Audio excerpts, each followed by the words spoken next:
field of play is set, and the men are off. Gemini surprisingly having trouble getting his Atlasphere out of that scoring pod. Wes Keck looks like he's been inside that thing all his life. That was a piece of cake for him. Well, it appeared the Gladiator got a little mixed up and let Wes run free while they doubled up on Scott. That may be the case, Larry, but Wes, with all that power he has in his lower body, is really able to move that Atlasphere with the greatest of ease. He scores again. Scott not really having that much difficulty getting his Atlasphere going, just has a problem trying to get it to settle, although their laser knocks him out. Wes with another free run and another goal.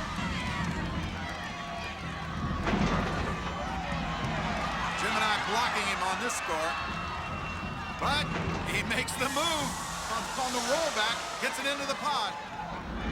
That's called persistence. If at first you don't succeed, try again. That's what Wesley Keck did. And he also won this Atlasphere match 4-0. And neither Gemini or Laser could stop him. Mike? Wes, congratulations. I don't think we've had a contender yet score as many times as you did, 4 to be exact. This is a little like being an astronaut locked in a space capsule here. Yeah, it is. I got lucky at first. Gemini seemed to get hung up over there, so it gave me a quick advantage. Just for the audience and the fans, how wild is it inside of this thing? Oh, this is great. This is probably the most fun you'll have during the competition. Congratulations, Wes. And that gives a 4-0 victory for Wesley over Scott in Atlasphere. And now, after 6 events, Wesley leads 32-6. In our women's preliminary, Cinda has 33 points to Samantha's 3. And Larry, because they are lightweight, so to speak, at least compared to the men contenders, Cinda and Samantha are really going to have their work cut out for them against Blaze and Diamond in this case, because that lack of body weight, that lack of raw power really works at your disadvantage in this event.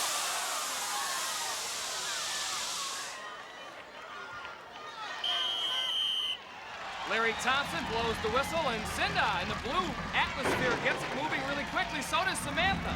Now can they get it to stop inside that scoring pod? That's the question. Comes back to what you mentioned before, Mike, the ability to get that weight reversed and settle as we watch Cinda making a score. And now Samantha grabs a point right here. But now they are dead stuck, Larry. They can't get out of there. Well, when I talked about them getting stopped, now they can't seem to get started once they're in the pods.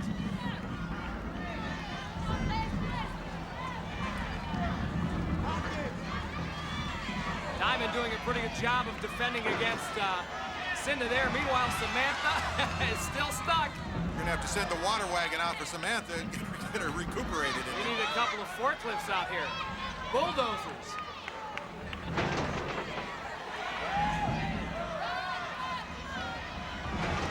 Cinda almost pulling a score, but Diamond knocking her out of the pod. In the meantime, Samantha wears herself out in the scoring pod.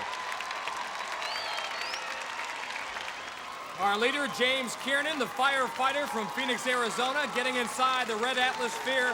Scott Dieter getting inside the blue sphere. In the 2 previous Atlasphere events for Scott, he has yet to score, so I'm sure he'd like to change all that here. Nitro and Thunder getting the assignment for the Gladiators. It's been likened, Larry, to a form of demolition derby. Gemini calls it the rage in the cage. What it is 60 seconds of hard work. And with Thunder in there, you know there's going to be some bent metal in this deal.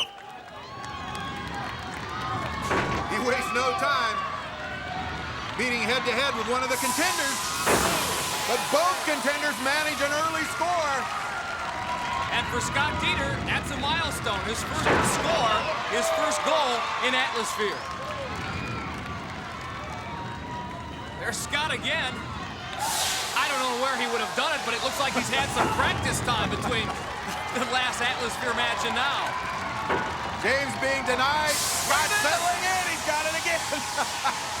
Scott spending more time upside down in that Atlasphere than right side up, but he's scoring points. And there's still 20 seconds left on the clock.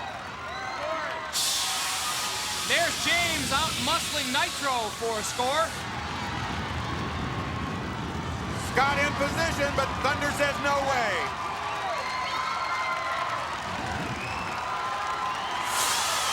but he persists and picks up the score. As time runs out, great exhibition by Scott. 3 additional scores there. James 1. We're going to leave it at 12-6 as Duran loads into her Atlasphere. Eliminator trying to turn her sphere into the San Jose Express. We mentioned Duran's outstanding academic background. More than anything else, maybe, Larry, she's a problem solver. And her problem to solve here is blaze and lace, how to get around them. Well, she has that cool demeanor about her, you know. She sizes up the issue, gets a game plan in her head, and then moves on it. Spotters ready.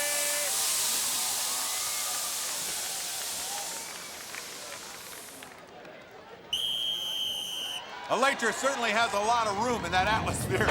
It looks a lot different than when Thunder's in there, doesn't it? Probably can fit about 3 Elatras inside there. Duran wastes no time. She heads straight down to a pod and puts it in. Eliminator scoring 2. Eliminator on the move. Eliminator picks up a score and Duran matches.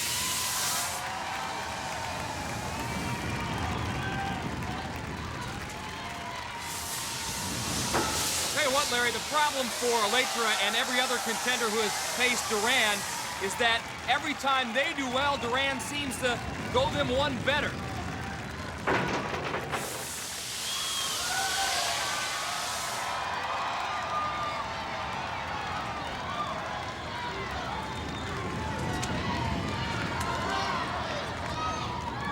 Well, a few times the Gladiators have been successful in keeping Duran out of the scoring pod, and that is it. 12-9 the final in favor of Duran Cumberbatch. Gladiators, ready! Here they come. Goldrick good at this event through the preliminary round. Boom! Goldrick making a nice move. He's breaking open for pod number 3. He's got it. He's also trapped now. This is exactly what Thunder and Nitro want, to have them pinned in the corner. They can't move. Mark Ortega not really doing that well in preliminary rounds of this event. He's had his problems, and that's surprising with his football background. He's got an opening now. Nope, he's denied. But Goldie got it in scoring pod number 4. It's amazing how quickly he gets that Atlasphere moving. Again, he scores a number 1. He throws his body, Mike. His rooting section deafening over here.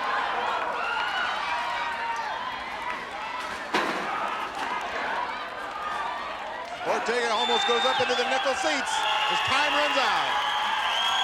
And Tim Goldrick jumps out to the early 9-0 lead. Mark Ortega continues to struggle in this event.